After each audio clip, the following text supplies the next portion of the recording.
Good morning po sa inyong lahat. Pwede mo batiin mo yung katabi mo ng good morning? Sige po, malakas na palakpak para sa Lord!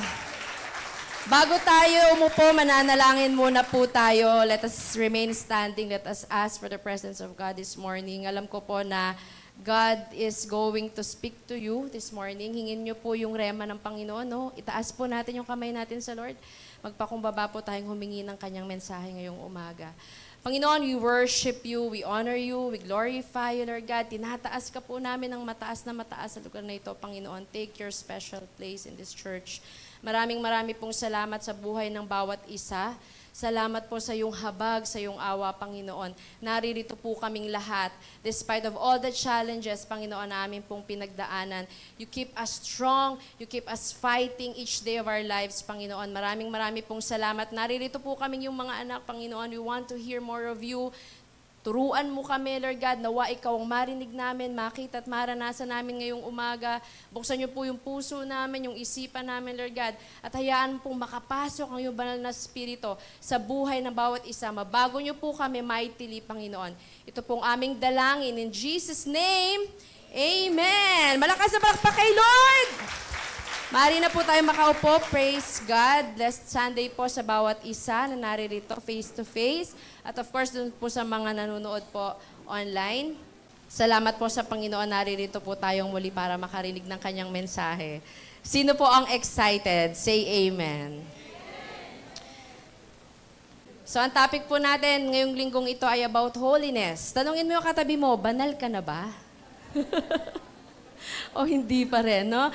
No, ang dami nating natutunan, pero sa totoo lang po, isang topic or isang bagay na napakahirap na isa buhay ng isang Kristiyano ang magpakabanal. Amen? At hindi po natin kakayanin kung wala pong ating Panginoon. And that's why, no, marami tayong napakinggan at to summarize yung ilan ng mga natutunan ko po, no, God alone is the source of holiness. He alone is holy. Do you agree?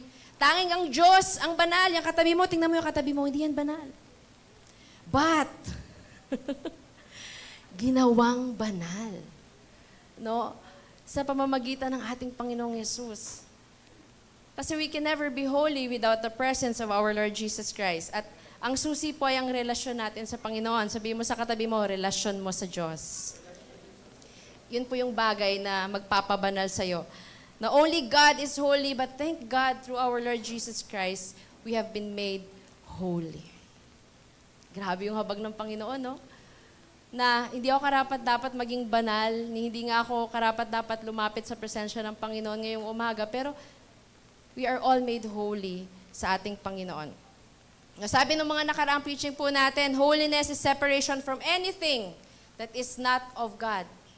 Lalayo ka sa mga bagay na hindi patungkol sa Diyos. No? Separate. Sorry, ako nga pala. Ko alam yung slide ko. Ayan. Pero nyo po, meron akong, habang nag-meditate po ako, meron akong isang bagay na pinarealize ng Panginoon sa akin. And this is something na nakakatuwa po sa Panginoon talaga. Ito po pala yung mga sinabi ko kanina. Ako pa nga pala yung may hawak. Yan, no? Holiness is separation from anything that is not of God. No? Sabi mo sa katabi mo, paglayo. Hindi sa Diyos, kung hindi sa mga bagay na hindi patungkol sa Diyos. Yun yung holiness. No? At meron akong i-share po sa inyo. While meditating, na-realize ko na tayo po pala ang lahat ay mga shadows. Everybody say shadow. Ano sa Tagalog ang shadow? Anino. Sino dito may anino? Lahat tayo may anino. Pero there is only the presence of a shadow kung merong light. Merong light. Ito, let's do some science muna. No? Dito po naka-flash, source of light. O, halimbawa may source of light dyan and there is an object. No? Yung nandoon sa likod ng object na yon na naliliwanagan ng source of light, yun yung nagpo-form ng shadow. Shadow. Sabi doon, shadows are formed when an opaque object or material is placed in the path of rays of light. Doon nagpo-form yung shadow. Alam na natin, no? Iba-ibang uri ng shadow yan. Pero tayo, alam niyo po, bilang mga Kristiyano, Sabi ng Lord sa akin, alam mo, Jen, ikaw shadow ka. God is telling you now that you are a shadow. Your shadow coming from the light of God. No, yung Lord Jesus, source of holiness, kapag nag-reflect sa'yo, hindi naman tayo banal pinaging banal lang tayo. And that's why, no, kapag malapit tayo sa Panginoon, yung light coming from God, yun yung nagre-reflect sa ating mga buhay, that's why we become holy. At sabi doon, na the more na malapit ka dun sa source, the bigger yung shadow na magagawa mo. Itong object na to, yung kaninang pinakita natin, kapag yung object na yan, inilapit ko pa dun sa ilaw, mas malaking shadow yung magagawa niya. Mas malaking reflection yung magagawa niya. The same with us, na mga Kristiyano. No, the more na malapit tayo sa Diyos, the more na malaking reflection of God's goodness, of God's holiness, ang makikita sa ating buhay, reflecting doon sa world. Reflecting sa world. O, basahin nga po natin yung nasa yellow, naka-highlight na yellow. Okay, 1, 2, 3. The closer you are to the Lord, who is the source of holiness, the bigger reflection of His holiness you'll make. Kaya tayo nagiging mukhang banal or ginagawang banal ng Panginoon dahil malapit tayo sa Kanya, dahil tinanggap natin ang Panginoong Yesus sa ating buhay.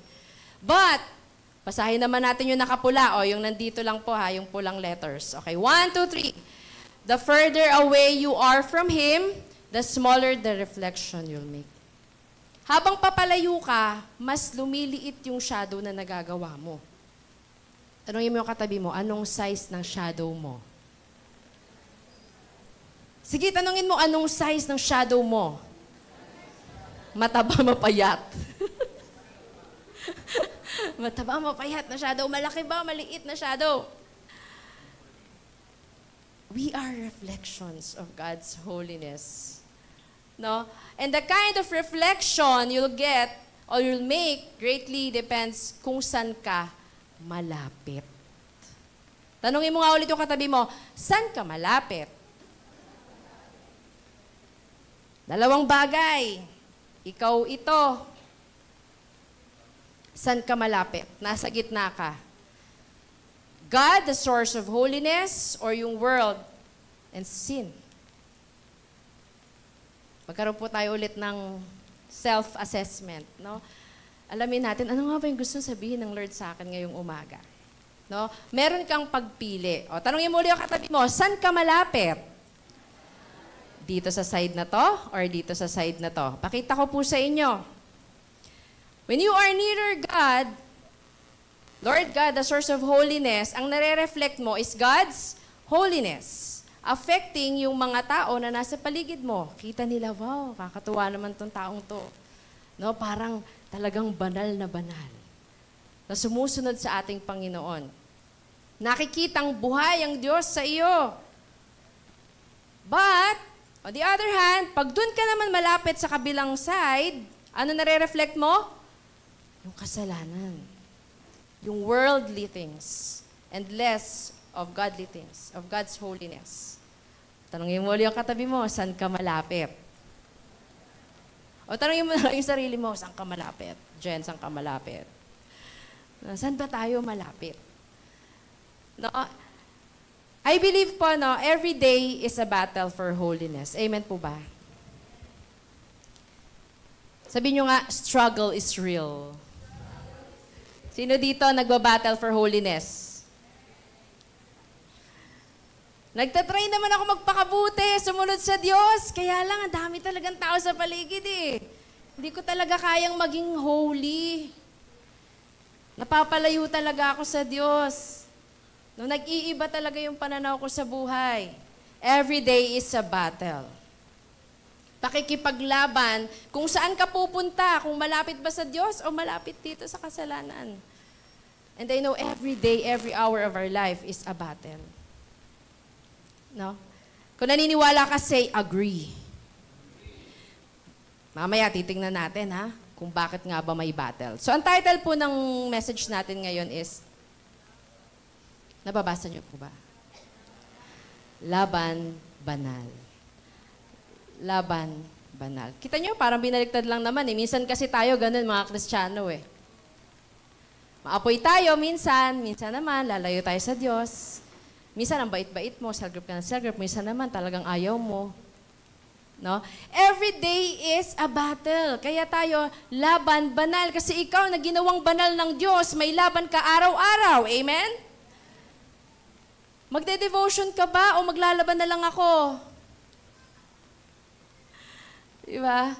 Mananalangin ba ako? O manunood ako ng TV? O mag-Facebook ako? Ubos ang oras sa pag-Facebook. How many hours po na ano nyo sa Facebook? 2? 3? Whole day po. Whole day. No? Every day is a battle. So pag-uusapan po natin yung laban banal, battling for spiritual holiness. Dahil alam ko po na bawat isa sa atin, kahit hindi po tayo magsalita, we have our individual struggle sa pagiging holy. Struggle sa pagsunod sa Panginoong Diyos. Struggle na maging tunay na Kristiyano. Struggle na maging tunay na disciple ng ating Panginoon. Why? Dahil meron tayong kalaban. Pag may laban, meron kang kalaban. And your enemy has his own strategy. Say strategy. Pag may laban, nagsa-strategize paano siya lalaban. And the enemy has a lot of effective strategies. Effective talaga, no?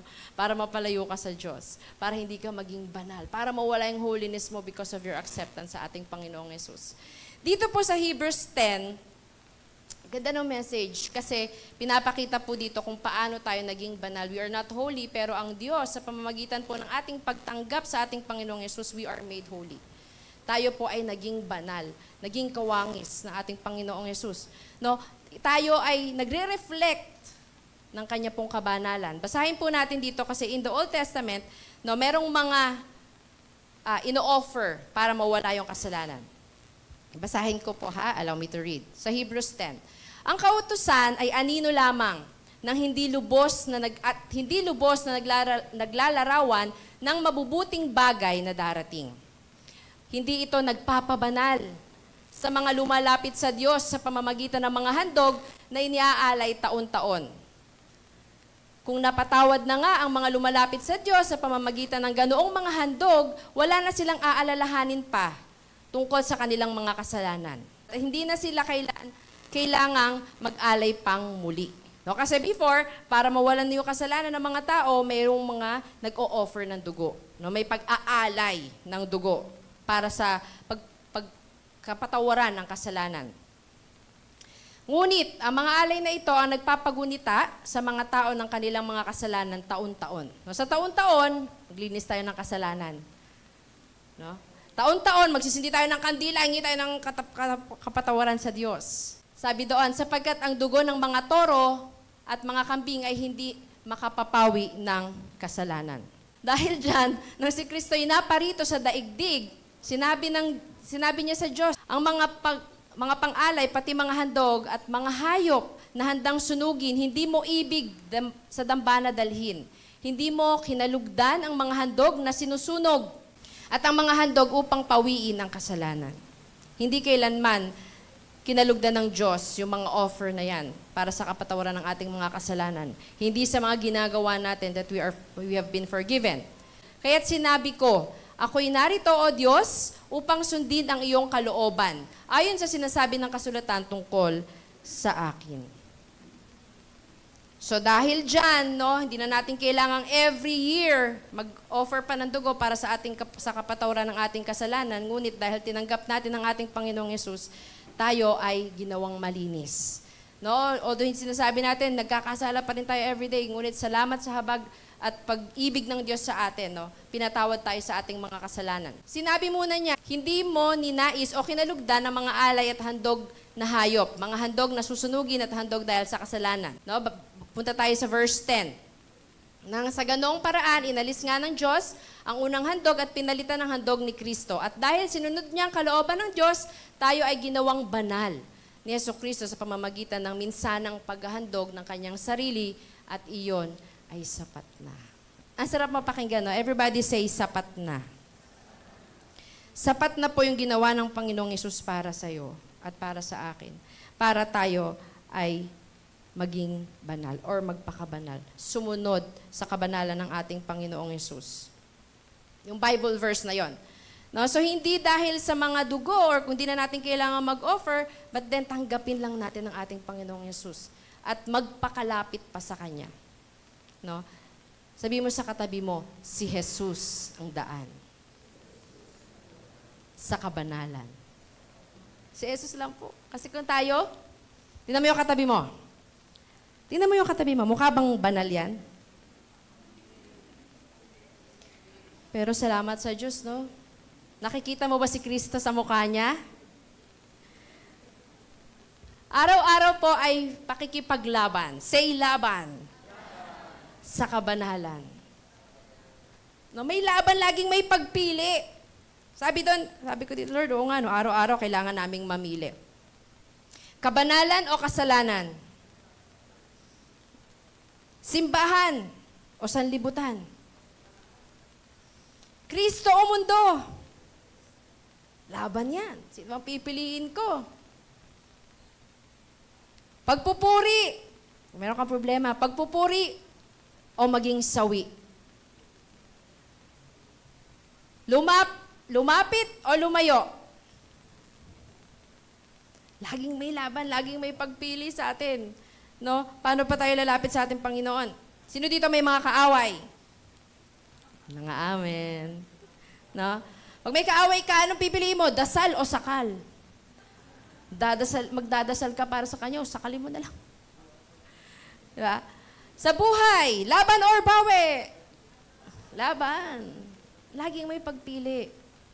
No, yung iba nag-give up dahil pinili nila yung isang bagay na hindi dapat nila pinili. No, and every day, nakikipaglaban ka, nagsastruggle ka, na para piliin mo yung towards righteousness, towards holiness. And every day of our life is a call to fight for your holiness. Sabi mo sa katabi mo, fight for your holiness. Kasi aagawin ng kaawayan. You might be here in the church. Nandito man tayo sa church, pero maaring hindi rin tayo malapit sa ating Panginoong Yesus. Remember, yung ating pong kabanalan ay depende sa kung gaano kakalapit sa ating Panginoong Yesus, kung gaano kakalapit sa Diyos. It's never about kung gaano ka linggo-linggo nagsisimba, no? Kung paano yung pagsunod mo dito, halimbawa, kung ilang cell group ba ang inatendan mo kada linggo. It's always about the relationship with our Lord Jesus Christ. Kumusta ka ba pag kayo na lang ng Panginoon ang magkasama? No? Because sabi ko nga po sa inyo, the devil is out there, may strategy siya para mapalayo ka sa Lord. Para magmukhang parang banal ka, you are near, pero hindi naman pala. Ay tinatanong ko kanina sa atin, magkaroon tayong assessment, saan nga ba tayo malapit? Saan ba tayo malapit? So meron po akong isi-share sa inyo ng mga strategies dahil ang kaaway po ay may strategies. No, say strategies. May strategiya yan. No? May strategies tayo na pag-uusapan para manatili po tayo sa presensya ng ating Panginoon. Dahil sa ating Panginoong Hesus, pinaging banal po tayo, but it's never about you. It's always about Jesus.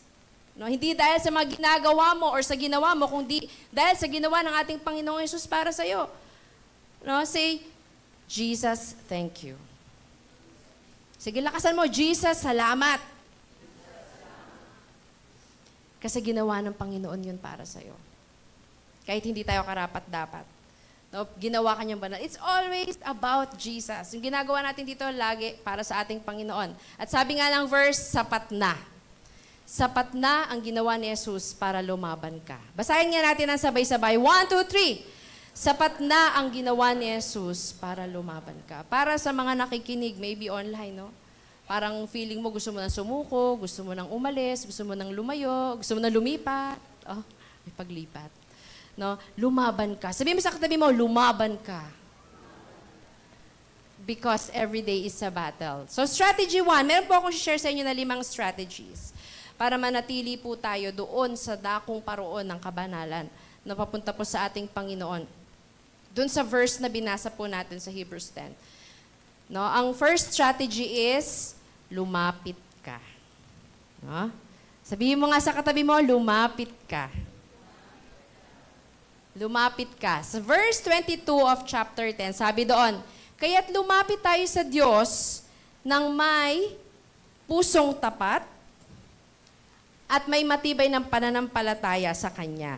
Lumapit tayong may malinis na budhi, sapagkat nilinis na ang ating mga puso at hinugasan na ang dalisay na tubig ang ating mga katawan. No, 3 punto po dyan. Lumapit daw tayo ng may tapat na puso. Pangalawa, lumapit daw po tayo ng may matibay na pananampalataya. Pangatlo, lumapit po tayo ng may malinis na budhi. Ano po yung other word sa budhi? Kalooban. Kalooban. Konsensya. Yan, pwede rin yun. Yung konsensya, yung isipan, yung kalooban mo, yung puso mo. No, may malinis na konsensya or puso sa ating Panginoon. No, lumapit po tayo. Madali po bang lumapit? May tanong ako, madali po bang lumapit?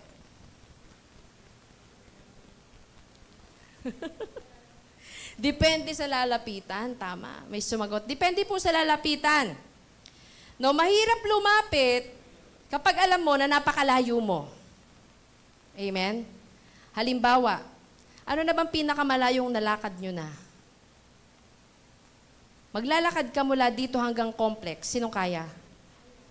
Ay, kaya. Nagpapayat. Ilang steps lang yon. No? Depende sa lalapitan mo, yung hirap nararanasan mo sa paglapit. Amen? Another thing, no, mahirap din lumapit pag hindi mo kilala yung lalapitan mo. Or kilala mo yung lalapitan mo. Depende sa kung anong klaseng tao yung lalapitan mo. Magbigay tayo ng example. Sino dito nakaranas ng mangutang? Nakaranas magpautang?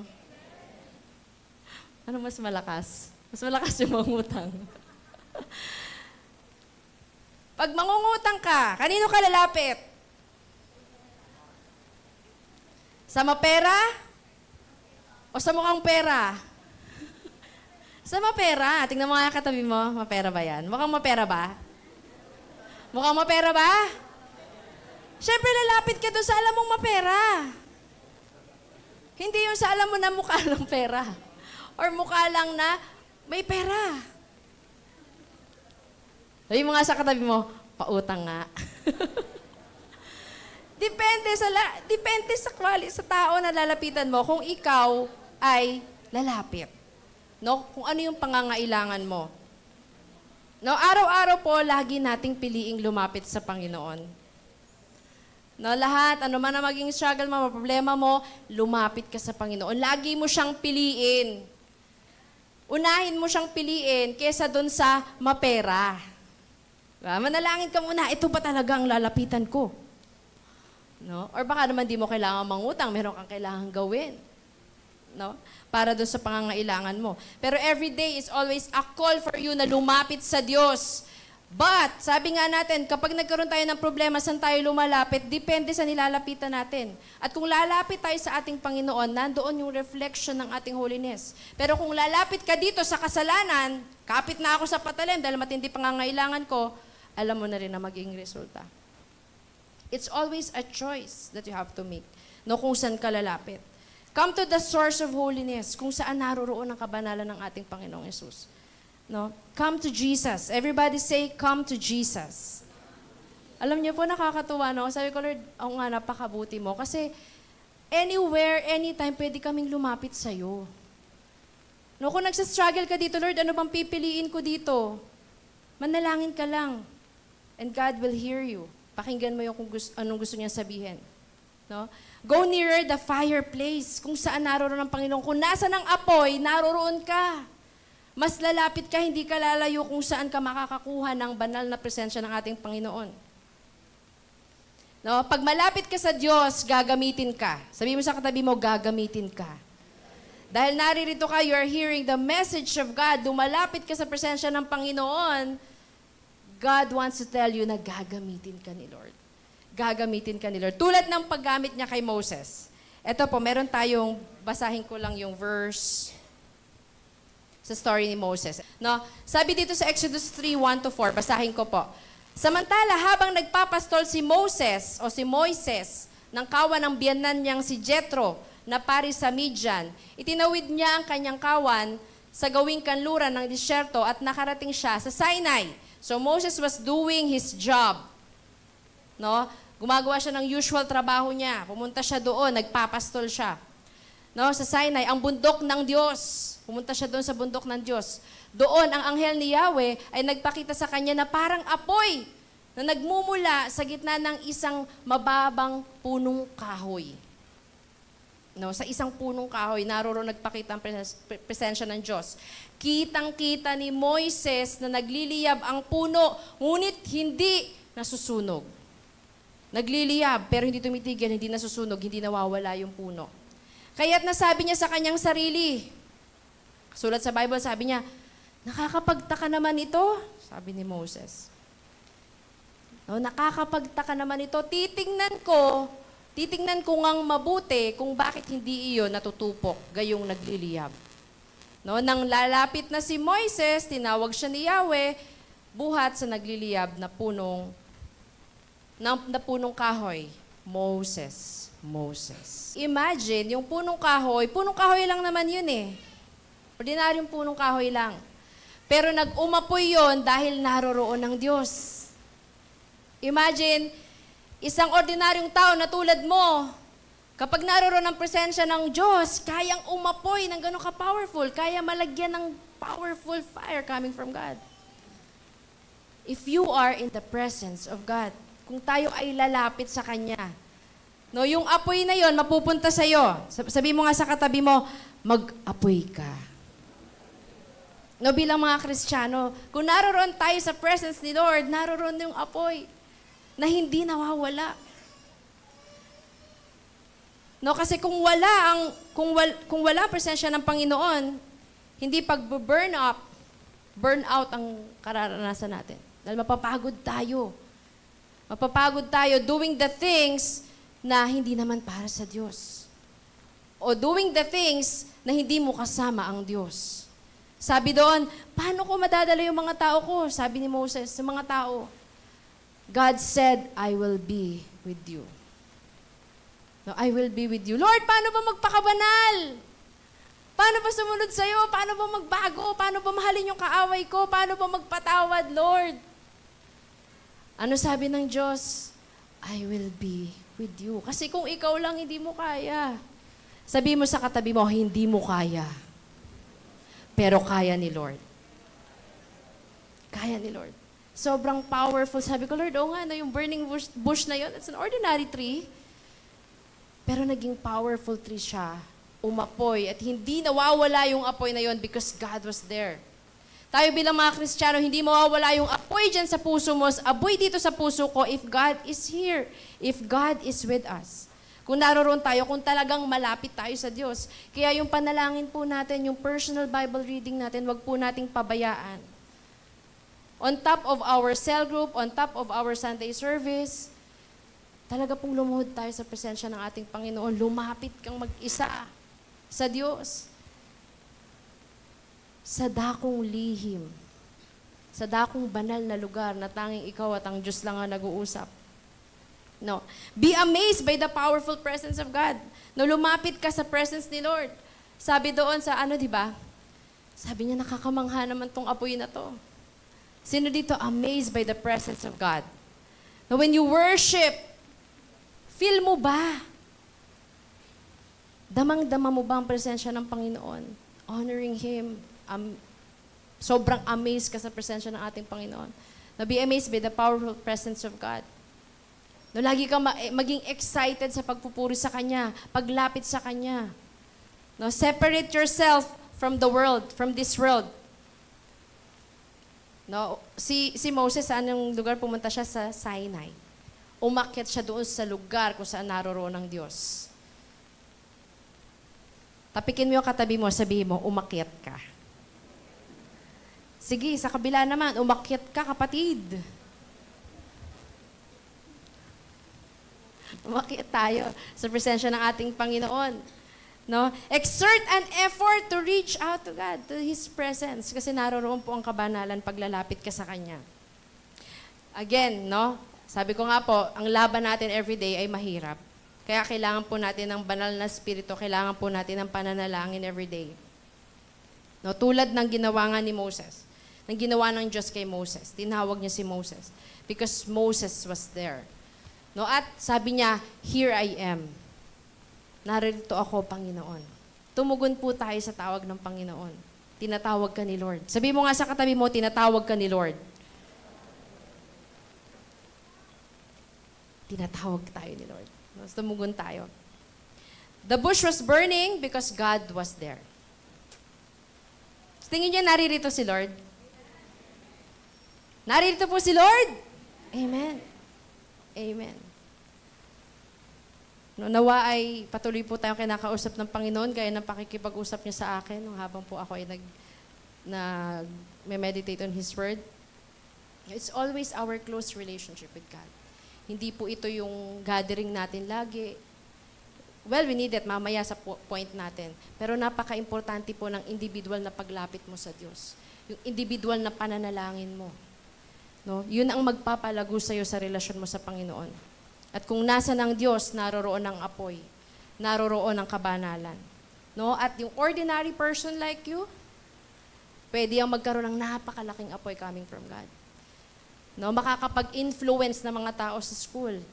Makakapag-influence ng mga katrabaho mo. Makaka-influence ng mga kapitbahay mo. Mga barkada mo. Yung fire coming from you. Fire coming from the Lord, reflecting sa iyong buhay, magre-reflect sa buhay ng ibang tao. In Luke chapter 10, dito po isa pa pong example ng paglapit sa Panginoon. This is very practical. Sabi ko nga ito yung parang today's story that we can relate. Ito pa po yung another story na kung saan yung tunay na paglapit po sa ating Panginoon kasi yung first strategy natin ay lumapit ka. So in Luke chapter 10, 38 to 42, sabi dito, si Jesus at ang kanyang mga alagad ay nagpatuloy sa kanilang paglalakbay at pumasok sa isang nayon. No, malugod siyang tinanggap sa tahanan ni Martha. Alam niyo na very familiar na po kayo sa story ni Martha at Mary. Magkapatid na kung saan pumunta si Lord, di ba? So may kapatid siyang si Mary no naupo sa may paanan ng Panginoon upang makinig sa kanyang turo. Sabi ni Lord, sino daw yung may tamang pinili? Si Mary or si Martha? Si Mary. Si Martha, busy-busy siya. Busy-busy siya nakakagawa, doing the work. Pero si Mary naupo sa presensya ng ating Panginoon, nakinig kung ano yung sinasabi ng Panginoon sa kanila. Sino dito busy? Walang busy? Ako lang. Busy ka ba? Tanong mo sa katabi mo, busy ka ba? Ano pinagkakaabalahan mo? No? Busy ka ba doing the ministry? Busy ka ba sa pagsisell group? Busy ka ba sa pag-attend ng mga gawain, sa mentoring and everything? Yes, tama po yung mga bagay na yan. Sabi nga, what will you do kung darating si Jesus? No? Pero pinili ni Martha, sabi ni Lord, pinili ni Martha yung mas tama, yung pag-upo sa presensya ng Panginoon, yung paglapit na tunay sa Panginoon. No? Kasi kung malapit ka sa Diyos, malayo ka sa distractions. Sabihin mo nga, distractions. Malayo ka sa mga magpapaalis sa'yo sa presensya ni Lord. Basahin po natin. Everybody read. 1, 2, 3. Focus on the word reflections, not on the world's distractions. Ang dami po kasi. Sino dito distracted na sa social media? Sino dito distracted na sa social media? No? Nasistress ka na pag nag-Facebook ka. Kaya huwag ka na mag-Facebook. Toxic na yung mga tao sa paligid. Diba? Kasi distracted na tayo, hindi na tayo makapag-focus. No, sa trabaho natin, distracted na rin tayo, hindi na tayo makapag-focus. No? Sa mga estudyante, distracted na rin ba sila?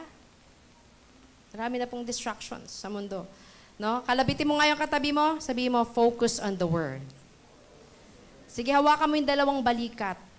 Hawakan mo kasi, sabihin mo, focus on the word. Kasi nadede-focus na yan minsan. Nadede-focus na po tayo minsan sa ating buhay. No? Kaya, focus on the word reflections. Mag-reflect po tayo sa mga salita ng Diyos. No? Kung ano na ba yung mensahe ng Panginoon sa atin ngayon. Kasi kung dito tayo mag-focus sa mga nangyayari sa mundo, madidistract po talaga tayo eh. No? Mawawala yung focus natin dun sa gawain ng Lord. So let's search our heart. No? I-assess po talaga natin, is Jesus really the reason we came here? Si Jesus ba talaga yung naririto? O gusto lang nating mag-dress up? Or gusto lang nating makita yung mga kaibigan natin? Jesus must be the reason. No? Kung bakit po natin ginagawa yung lahat ng bagay na ito. Dahil gusto nating lumapit sa Diyos. No, at tayo ay gawin niyang banal. No, hindi po sa mga gawa natin, sabi doon, di ba, hindi sa mga gawa mo, kung hindi sa presensya ng Diyos. No, kaya ka nakakagawa ng mabubuting bagay, kaya ka bumabait, dahil mas lumalapit ka sa Diyos. Amen? Sabi mo nga sa katabi mo, bumabait ka na. Kasi lumalapit na yan sa Diyos. No, bumabait ka na nga ba? Mabait na ba tayo? Mas nagiging banal na ba tayo? Nababago na ba tayo? Nakikita na ba improvement sa atin? Reflection of God. O parang hindi. Parang mas sumasama ka. Mas nagiging bruha ka, halimbawa. Diba? Kailangan mas, kung tunay ang paglapit natin sa Panginoon, no, it is a byproduct. It is a result of your relationship with God. Gumagawa ka ng mabuti, hindi dahil sa mabait ka o dahil sa ma-prove mo na mabait ka at kaya mong gumawa ng mabuti, kung hindi, dahil ang Panginoong Diyos ay nasa sayo. Ang Panginoong Yesus ay buhay sa'yo. Nagagawa mo yun. It's never about you. No? Kundi it's about Jesus. No? Kaya yung first point natin, yung strategy natin, number 1. Ano po? Lakasan nyo po?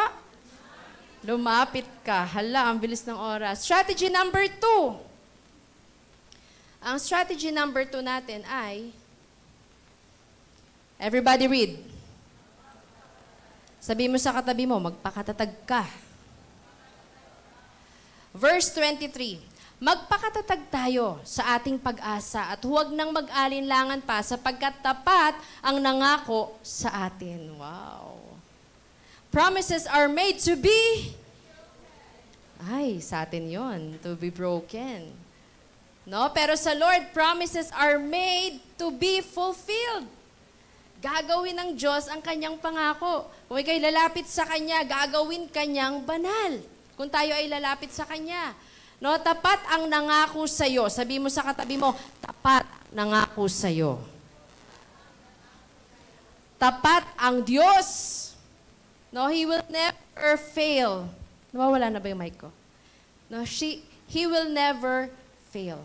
No, tapat si Lord, gagawin niya ang pangako niyan. Kaya magpakatatag ka. No? Sino dito na panghihinaan na ng loob sa mga nangyayari sa buhay? You are hearing this message because God wants to strengthen you. Magpakatatag ka, kapatid. Marami pang darating, pero malapit na siyang dumating. Amen? No? Sa ating paglakad sa kabanalan, wag sana nating piliing bumalik. Naglalakad ka na dakong paroon sa kabanalan, kaya lang parang ang hirap pumunta sa kabanalan eh. Babalik na lang ako.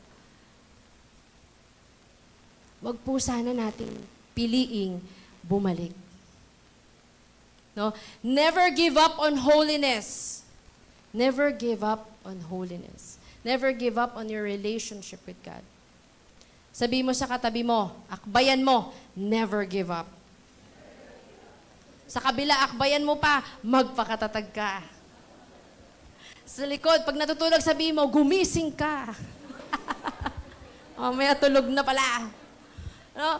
Magpakatatag po tayo and never give up on your holiness. Dahil nakakalungkot po, meron talagang mga nag-give up. At sana hindi po ikaw yun, hindi po ako yun, hindi po tayo yun. No, there are times in my life na ginusto ko na rin mag-give up. Ayoko na rin mag-cell, ayoko na rin mag-aral ng salita ng Diyos. Ayoko na rin umattend ng cell group, ayoko nang makinig, I don't have this passion. Dumating sa punto sa buhay ko po yun. Nagkaroon ako ng matinding pagsubok sa buhay, ayoko na! But then God continuedly,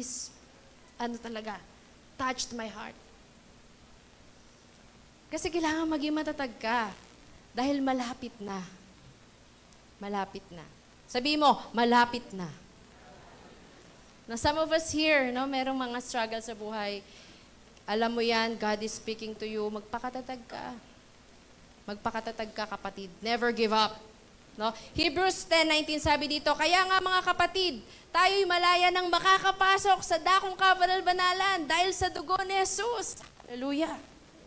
Dahil sa kanyang dugo, may dugo ka na Jesus, sige, pasok ka na doon sa dakong kabanal-banalan. No, binuksan niya para sa atin ang isang bago at buhay na daang naglalagos hanggang sa kabila ng tabing at ang tabing na ito'y ang kanyang katawan. It's always about your relationship with the Lord Jesus. No, sino dito? Tinanggap mo ang ating Panginoong Yesus bilang iyong sariling Diyos at tagapagligtas. Say amen! Amen. So dapat, ikaw ay matatag. Magpakatatag ka. Hindi ko naman sinasabing hindi tayo mapanghihinaan because we are humans. Darating sa time, kahit ikaw pa ay lalaki, alam ko malalakas sa mga lalaki, but then, spiritually, no, you can be challenged. Pwede kang mapanghinaan. Pero magpakatatag ka, mga ama ng tahanan, dahil dala mo ang iyong pamilya. Amen? No? Kung may katabi kang tatay dyan, sabihin mo, magpakatatag ka. Sige nga, lahat ng mga tatay sumigaw, matatag ako. Ay, yung iba. Ay, hindi lang pala dapat tatay, lalaki. O, lahat ng mga lalaki, sabihin mo, matatag ako. Parang lalembot-lembot ha. Anong lalaki ba yan? Ulit, matatag ako. Amen. Palakpakan nga po natin ang Lord sa buhay ng ating mga kalalakihan. Dumarami na po sila. Dumadami na po sila. And you know, no? Yung mga kingsmen natin are really used by God. Amen?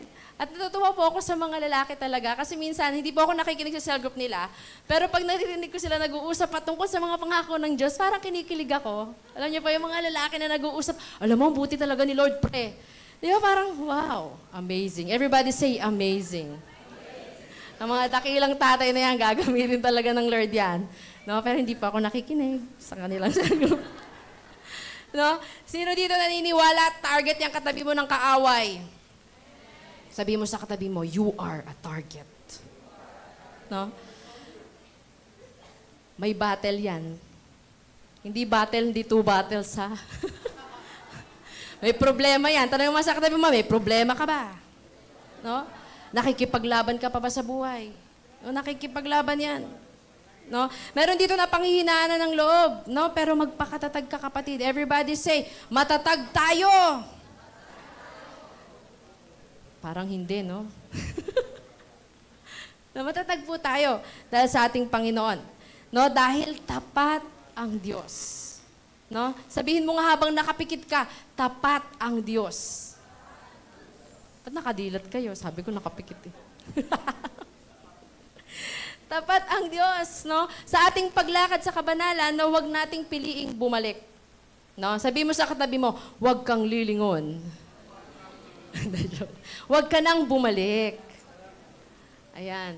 Number 3 strategy, nako, tinayimingan na nga pala ako, gisingin ang damdamin ng bawat isa. Ayan, gisingin ang damdamin ng bawat isa. Dito po sa verse na to, sabi dito sa verse 24, sikapin din natin gisingin ang damdamin ng bawat isa sa pagmamahal sa kapwa at sa paggawa ng mabuti. Gisingin. Sino ba yung ginigising? Tulog. No? Sabi mo nga sa katabi mo, gising na. RJ na. Alam ng mga ano yan. Gising na, RJ na. No? Sa ating paglakad, no? Gisingin natin yung bawat isa. Sabi doon, set a fire. Everybody say, set a fire. Di ko malimutan yung sinasabi ni Bishop Oriel no, na when there is fire, nobody can sleep. When there's a fire, nobody, ano? Ayun, if there's a fire, nobody can sleep. Sunog! Pag sinabing sunog, anong gagawin mo? Natutulog ka. Ay, may sunog. Sige, tulog na. Di ba, gigising ka. Hoy, gising, may sunog. Pag may apoy, walang matutulog. No? Kaya sabi mo sa katabi mo, huwag kang matulog. Ay, hindi ko sinasabing natutulog, ah. Wala akong nakikita natutulog. No, walang puwang yung word na burnout. Everybody say burnout. Walang puwang yung word na burnout sa mga maapoy na Kristiyano. Amen? Hindi part ng vocabulary natin yan dahil kasama natin ng Diyos. Remember, feelings or yung damdamin natin ay pabago-bago. Amen? Nag-iiba yung gusto mo, nag-iiba yung nararamdaman mo, hindi laging masaya, hindi laging malungkot. Umiikot ang mundo. Kaya wag tayo mag-base sa ating desisyon, sa ating paglakad patungo sa Panginoon based on our feelings. Kasi darating at darating ang time na tatargeting ka ng kaaway. Sabi ko nga, pag tinarget ka ng kaaway, naku po, saksakang challenges, trials, problema, pagsubok, sakit, no? Ang mararanasan mo. But then, no, kung ikaw ay nagpapakatatag sa pananampalataya, magpapatuloy ka pa rin. No? Minsan feeling mo, hindi mo na feel. Sige nga, tanongin mo katabi mo, feel mo pa ba?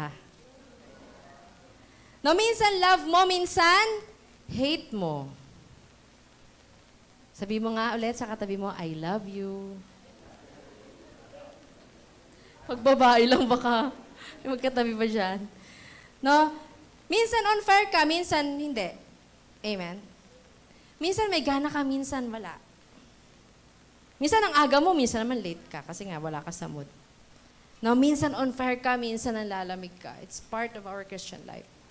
No, kasi sinusubok tayo pero dapat magpapatuloy pa rin tayo doon sa dakong kabanalan. Minsan holy ka, pero minsan you are doing something unholy. Hindi banal sa harapan ng ating Panginoon. Sabi doon sa puntong binasa natin, magmahal at gumawa ng mabuti. Sabihin nga natin, magmahal at gumawa ng mabuti. Yan po ay reflection ng holiness ni Lord. Sa aspetong tayo ay binabago pa rin. Amen? Binabago ka pa ba ng Panginoon? Madali na ba sa'yo ang magmahal at gumawa ng mabuti sa iyong kapwa? We are all in process. No, hindi pa rin ganun kadali. Lalo na doon sa mga taong hindi kaibig-ibig. Lalo na doon sa mga taong parang hindi deserve ng ating pagmamahal. Sa mga taong hindi naman deserve na gawa ng mabuti. Pero yun ang calling natin as Christians. Magmahal at gumawa ng mabuti sa mga taong hindi karapat-dapat. Tulad ng ginawa ng ating Panginoong Yesus. Tayo ay kanyang minahal kahit tayo ay hindi karapat-dapat. Amen? Grabe ang Lord, no? Pangalawa, dumalo sa mga gawain para sa Diyos. Sabihin mo sa katabi mo, masaya ako dahil nakita kita.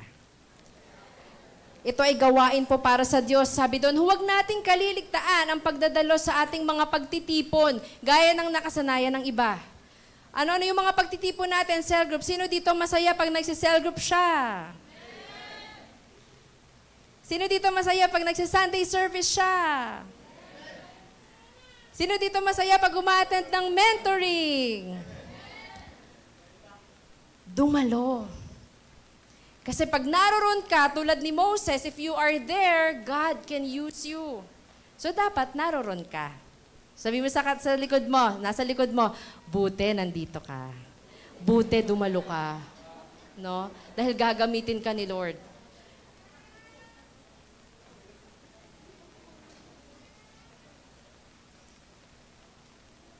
Huwag po nating i-underestimate yung mga gawain na yan. Huwag po nating i-underestimate yung mga gawain na yan. Kasi minsan, parang so familiar na tayo na, huwag na muna akong attend ngayon, absent muna ako ngayon. Pwede, parang okay na okay lang sa yung mag-leave, for example, sa isang cell group, ng isang araw, umabsent. No? Okay na okay lang sa yung umabsent ka, halimbawa, ng isang Sunday service. Parang you can afford na wala sa isang mentoring. No, wag nating i-underestimate yung power of those gatherings. Mismo nakalagay sa Bible, no? Sabi doon, Christ Himself gave the apostles, the prophets, the evangelists, the pastors, and teachers to equip His people for works of service so that the body of Christ may be built up until we all reach unity in the faith and the knowledge of the Son of God and become mature. Yung mga bagay na yan na ginagawa mo, yung mga gatherings na yan na ina-attendan mo, yan ang tutulong sa'yo to become mature. Tanongin mo yung katabi mo, are you mature? O matanda na, hindi yun ibig sabihin, no? Matured ka ba spiritually? Lumalago ka ba sa Panginoon? Baka naman nakakalimutan mo nang dumalo ng mga gawain. Kaya ikaw ay hindi lumalago.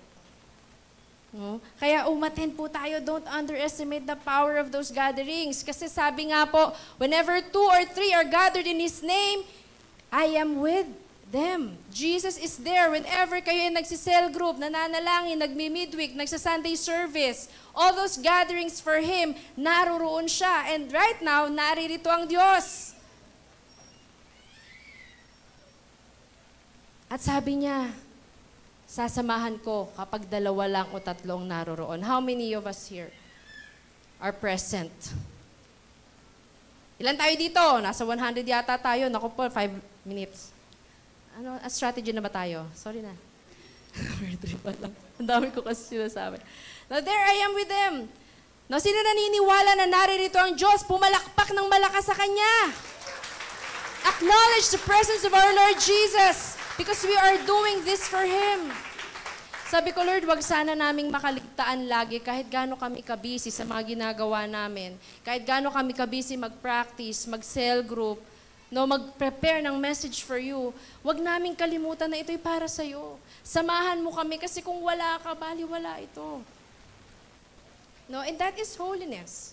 Kung wala ang Diyos, wala ang kabanalan sa ating ginagawa. Magpalakasan sapagkat maikli lang ang buhay. Sino naniniwala maikli lang ang buhay? Kaya magpalakasan tayo. Huwag tayong mapanghinaan ng loob. Huwag tayong maging reason for other people, no, na mapanghinaan ng loob sa paglilingkod sa Diyos. Sabi doon, palakasin natin ang loob ng isa't isa, lalo na ngayong nakikita nating malapit na ang araw ng Panginoon. The signs are here in the past sa pag-aralan natin. Malapit na dumating si Lord, kaya dapat magpalakasan tayo. Kung meron tayong nakikitang kapatid na lumalayo, nanghihina, tulungan natin siya na makabalik. Magpalakasan tayo. Do not condemn yung mga tao na nanghihina.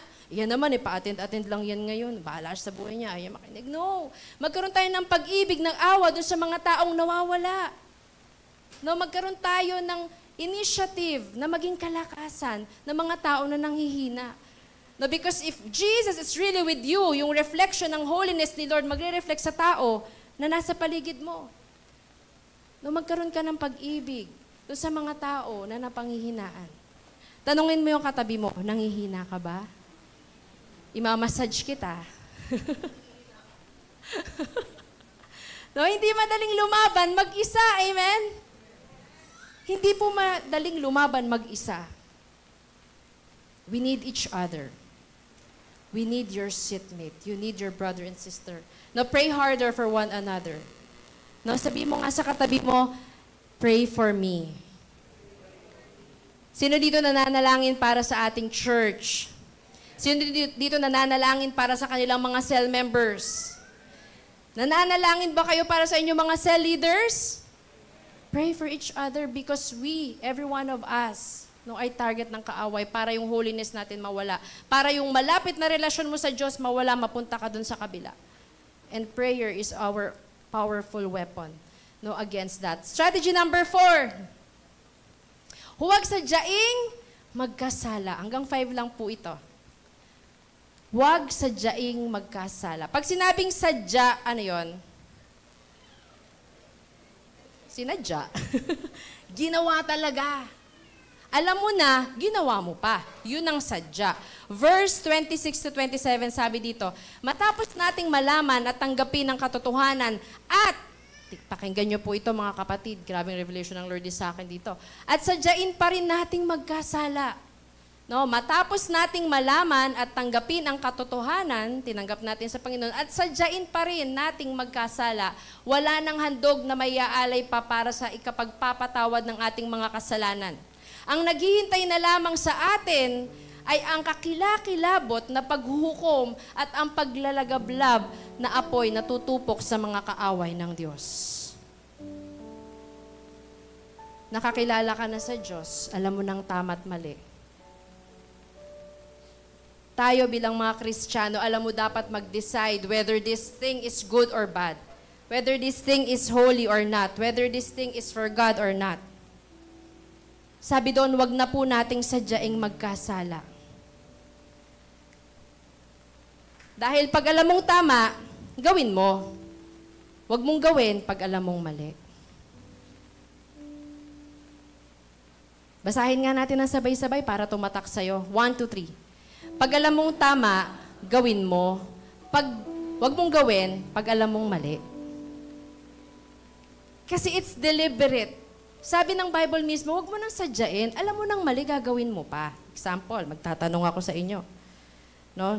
Sabihin niyo po kung tama or mali. Magbigay. Lakasan niyo po tama o mali? Magbigay. Mag-devotion. Mag-chismis.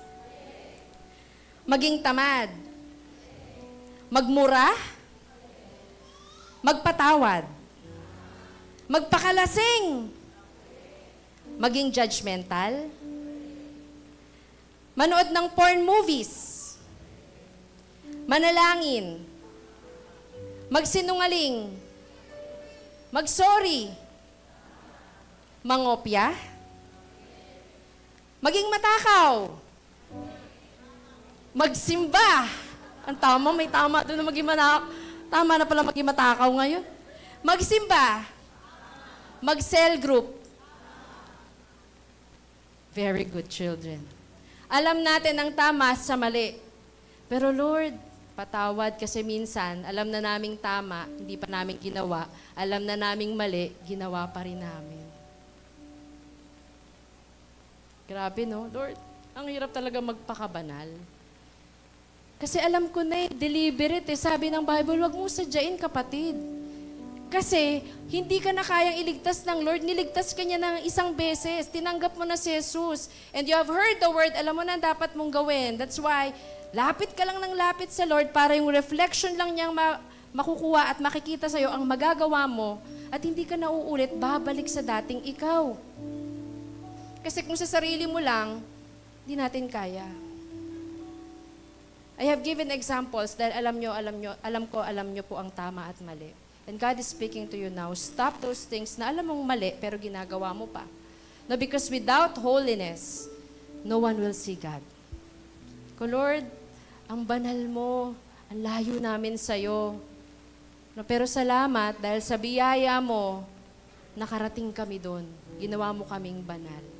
Kaya, sabi, di ba, magpakatatag ka, kapatid. Kahit may pagsubok ka man, no, may struggle ka man ngayon, paano ka maging holy, strategy number 5, magpatuloy ka pa rin sa laban. Everybody say, magpatuloy. Dito po sa verse 32 and 39, sabi doon, alalahanin ninyong mga araw na nagdaan, kung paanong kayo'y nagtiis ng matinding hirap matapos na kayo'y maliwanagan, ngunit hindi kayo nagpadaig. Makasalanan ka noon, naliwanagan ka, hindi ka nagpadaig, nagpabago ka sa Lord. Kung minsan, kayo ang iniinsulto at pinahihirapan sa harap ng madla. Kung minsan naman, kayo ang umaalalay sa kasamahan ninyo na pinahihirapan ng gayon. Kaya huwag kayong mawawala ng pananampalataya sa Diyos sapagkat dakila ang naghihintay na gantimpala para sa inyo. Kailangan kayo'y magtiis upang masunod ninyo ang kalooban ng Diyos at matanggap ninyo ang Kanyang ipinangako. Naroroon po ang pagtitiis natin bilang mga Kristiyano. Hindi po talaga magiging madali. Ay sabihin nila, oh, Christian ka na. God is with you, yes. But remember, the enemy is there doing his own strategies para ikaw mapalayo ka sa Lord. That's why yung 5 strategies na to, you keep in mind. Keep inside your heart. Para patuloy kang makalakad doon sa dakong kabanalan kung saan naroroon ang Diyos. Dahil hindi magiging madali para sa'yo. Pero sabi doon, I will be with you, says God. Kasi kung tayo lang talaga, Lord, wala po kaming kayang gawin. Salamat sa Diyos, no? Sabi doon sa verse 37 to 39, magpatuloy po tayo. Kaunting panahon na lamang, hindi na magtatagal at darating na, at ang darating ay darating na. Darating na ang Panginoon, kaunting panahon na lamang. No, ang matuwid kong lingkod ay mabubuhay sa pamamagitan ng pananampalataya. Kung siya'y tatalikod, hindi ko siya kalulugdan.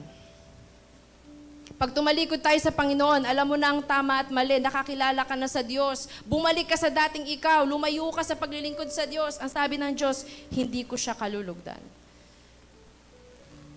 Pinili mo dito ang Diyos, lumapit ka na naman dito sa kasalanan, hindi kita kalulugdan. Sabi ng Diyos. O kaya everyday is a battle. Lord, dito ako sa iyo. Huwag mong hayaang lumayo ako sa iyo. No, this world will try to catch me, will get me. Yung trabaho ko, i-defocus ako niyan. Yung negosyo ko, i-defocus ako niyan. Yung mga barkada ko, i-defocus ako niyan. Yung bisyo ko, i-defocus ako niyan. Sabi ng Lord, huwag kang tatalikod sa akin, anak, hindi kita kalulugdan. No? Pag tumitindi na ang laban sa kabanalan, mga kapatid, ang tamang gawin ay lumuhod, hindi tumalikod. Pray. Pray harder. Ngayon po matindi ang mga bata sa mga Kristiyano. Ang dali na lang tumalikod kesa lumuhod sa Panginoon. Kesa magmakaawa sa presensya ng Diyos na bumalik ang kanyang spirito sa kung saan nawala sa'yo.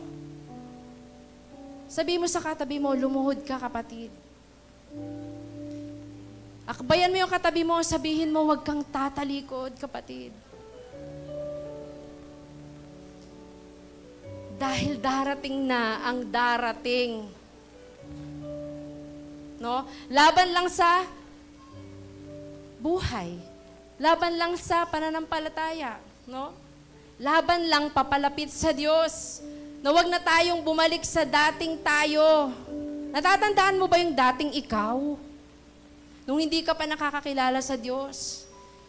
No? Yung palamurang ikaw, lagi kang galit na ikaw. No, yung lagi kang negative na ikaw, yung judgmental na ikaw, yung chismosang ikaw, na hindi ka na ngayon. Ba't napatawa? Ano?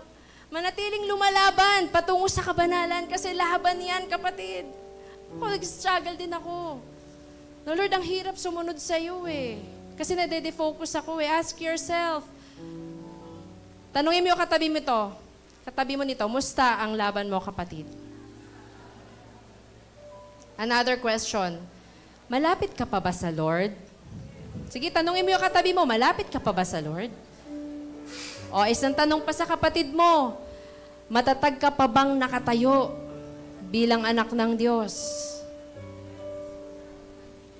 Buti na lang may isang paapang nakatayo. Nandyan yung katabi mo, aalalayan ka niyan.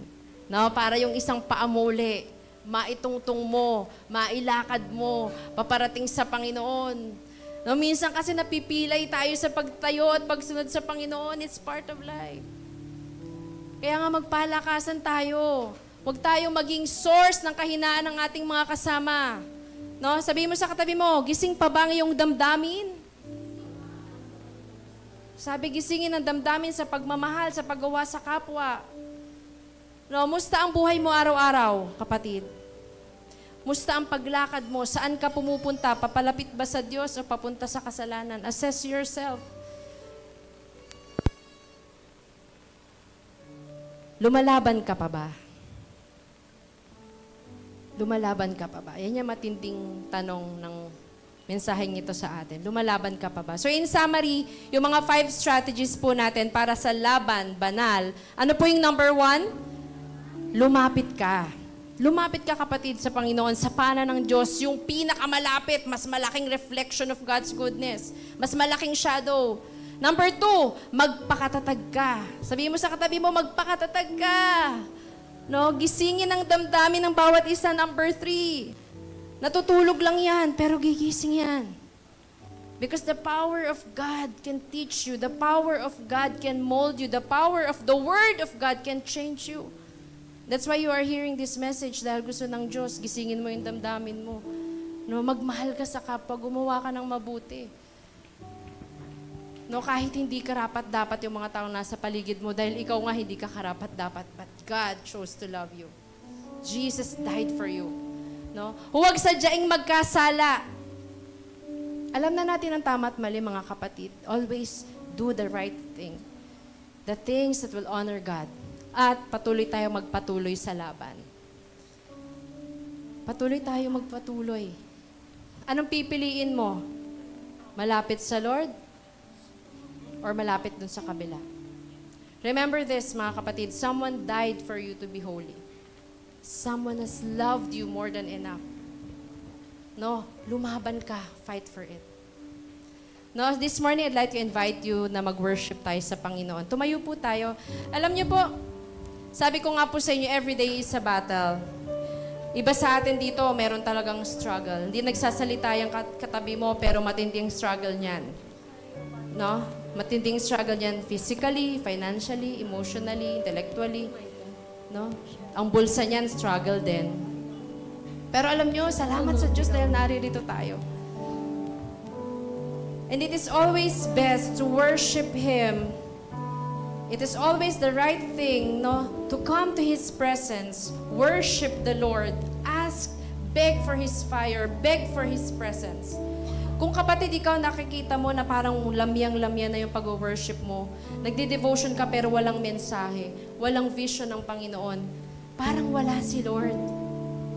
Seek God this morning. Let His fire burn in your heart. Let His fire burn in your mind. Like the burning bush, yung apoy na hindi nawawala. Because it is coming from the ultimate source, galing sa ating Panginoong Jesus. Isipin mo na ikaw si Moses and you are here in the burning bush. Seek God. When you worship, lift your hands. If you feel like kneeling sa Lord dahil kailangan mo ng mas matinding pagsama ng Panginoon, lumuhod ka, manalangin ka, umiyak ka sa Lord, iiyak mo lahat ng meron sa'yo. Because you know God is here. At gustong-gusto niyang ibigay yung apoy sa'yo. Sabi ng awitin kanina, Lord, sabi doon, di ba? Maghari ka, magliwanag ka sa buhay ko. Makitang, Lord, ikaw naririto ka eh. And I encourage each one of you, make this worship your personal prayer. Habang umaawit ka, ipanalangin mo ng tunay sa Diyos ang paglapit mo.